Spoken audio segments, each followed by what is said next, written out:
انجام بتانا ہے۔ ہمارے بچے تو ذبح ہو گئے اسکولوں پر اور پڑھائیوں پر اور ٹیوٹر اور ٹیوشن سینٹر، ان بیچاروں کی جو پنپنے کی عمر تھی، بڑھوتری کی اور عقل کی گروتھ کی عمر تھی، وہ ساری برباد ہو جاتی۔ تو جو یہ سر نکالتے ہیں نافرمان ہوتے، چونکہ ان کے جو نیورونز ہوتے ہیں وہ 3 سال کی عمر میں اسکول جاتے ہیں، وہ جلنا شروع ہو جاتے ہیں، اسی میں پیچھے سے کرنٹ زیادہ آ جائے تو یہ پھٹ جائیں گے، ٹوٹ جائیں گے۔ جب 3-4 سال کے بچے پر کتابوں کا بوجھ لادا جاتا ہے، پھر ماں باپ کا پریشر ہوتا ہے، تو ان کے نیورون کہتے ہیں دماغی سیل، وہ جل جاتے ہیں، پھٹ جاتے ہیں۔ پھر جو بڑے ہوتے ہیں نہ ماں باپ کی سمجھتے ہیں نہ کسی اور کی سمجھتے ہیں، وہ اپنی کرتے ہیں، اپنی موج میں ہوتے ہیں۔ ہدایت محبت سے، پیار سے کسی کو بتا دینا، آگے وہ لے لے تو ٹھیک ہے، نہ لے تو میرا ذمہ ختم ہو گیا۔ ھذا بلاغ للناس۔ یہ قرآن چونکہ عربوں پہ اترا ہے، ان کی زبان میں اترا ہے، ان کی معاشرت کو سامنے رکھ کے اترا ہے، تو ان کے اندر میں اتر گئی بات۔ ہدا سمندر میں پہاڑ کی اس چوٹی کو کہتے ہیں جو پانی سے باہر نکلی ہوئی ہو اور چمکدار ہو، سورج کی شعاعیں پڑنے سے چمکتی ہو۔ اس زمانے میں کمپیوٹر نہیں، مشین نہیں، بادبان کشتی ہیں، رات کو سفر کرتے تھے تاروں کو دیکھ کر، تاروں کی مدد سے سمت طے کرتے تھے، یہ مشرق ہے مغرب ہے۔ صحرا میں اب بھی آبادی ہے، سعودی کے، قطر کے، تو میں نے ایک بدو سے پوچھا جو صحرا میں رہتا ہے کہ تم لوگ تو ریت ہی ریت، راستہ کیسے پہچانتے؟ وہ ایسے چلتے ہیں جیسے لکھا ہوتا ہے لاہور 90 کلومیٹر، اس طرح چلتے ہیں ریت۔ تو کہا ہم ستاروں کا علم جانتے ہیں، ہم ستاروں کو دیکھ کے چلتے، پر دن میں وہ اتنا ہمارے اندر ہوتا ہے کہ ہم اس کے مطابق چلتے رہتے۔ رات کو چلتے تھے ستاروں کو دیکھ کر، اور دن میں چلتے تھے ان روشن چوٹیوں کو دیکھ کر کہ یہ جگہ جگہ تھیں، اور انہوں نے ان کو متعین کیا تھا، یہاں سے جدے مڑنا ہے، یہاں سے یمبو مڑنا ہے، یہاں سے عدن مڑنا ہے، یہاں سے عقبہ مڑنا ہے۔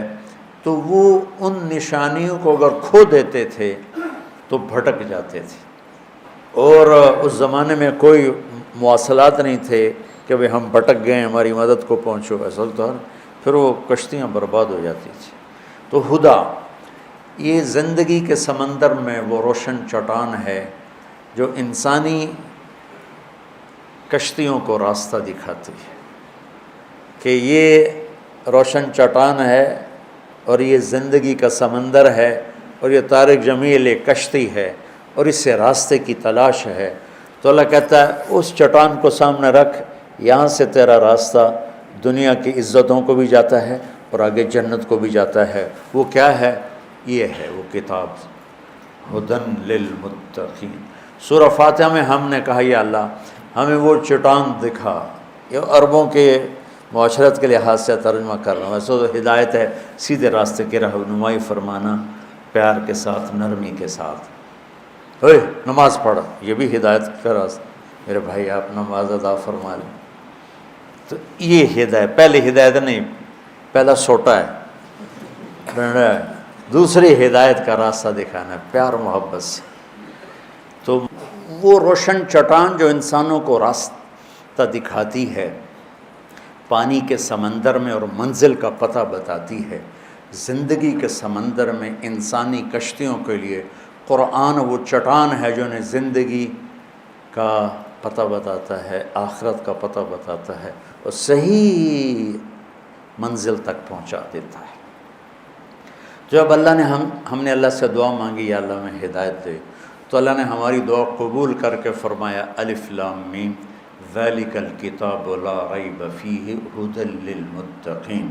لوگ تم نے مجھ سے ہدایت مانگی تھی نا، تو لو یہ کتاب آ گئی، یہ ہدایت کا ذریعہ ہے، یہ ہدایت کا سامان اور سبب ہے، اور یہ ذالک الکتاب لا ریب فیہ میں ایسا دعویٰ ہے جو کائنات میں نہ کوئی کر سکتا ہے، نہ کرے گا، نہ کسی کے بس میں ہے سوائے اللہ کے۔ جو کچھ اس میں لکھا ہے اس میں کوئی شک نہیں۔ شک خود عربی زبان کا لفظ، ریب کا ترجمہ شک نہیں ہے۔ شک کسے کہتے ہیں؟ کہ ایک آدمی وہاں وہ ملت روڈ پہ کھڑا ہے، اس کو پتہ ہی نہیں کہ مدرسہ حسنین کدھر ہے، تو کبھی ادھر دیکھتا ہے کبھی ادھر دیکھتا ہے، کبھی کہتا ہے یہ راستہ جاتا ہے، کبھی کہتا ہے یہ گلی جاتی ہے۔ اس کیفیت کو شک کہتے ہیں، اس میں یہ کیفیت شدید ہے۔ دوسرا لفظ ہے مریا، وہ بھی دماغی شک والی کیفیت ہوتی ہے، لیکن شک سے ذرا ہلکی ہوتی ہے کہ وہ اس کو تھوڑا گمان ہو جاتا ہے کہ یہ جو ڈبل روڈ جا رہا ہے نا، یہ جا رہا ہے مدرسہ حسنین کو، اور ہو سکتا ہے یہ بھی ہو، لیکن مجھے لگتا ہے یہ ہے، اس طرح ہو گیا، ایک طرف خیال واضح زیادہ ہو گیا، ٹھیک۔ اس کو کہتے ہیں مریا۔ ریب کسے کہتے ہیں کہ وہ یہاں گرین ٹاؤن چوک پر آتا ہے اور ایک سیکنڈ کے لیے کہتا ہے مدرسہ حسنین کدھر ہے؟ اب یہ کدھر ہے بھی پورا نہیں ہوا کہ اس کی نظر پڑ جاتی ہے ہمارے بورڈ پر مدرسہ حسنین، وہ کدھر، وہ یہ بھی زیادہ ہے، یہ بھی زیادہ ٹائم ہے۔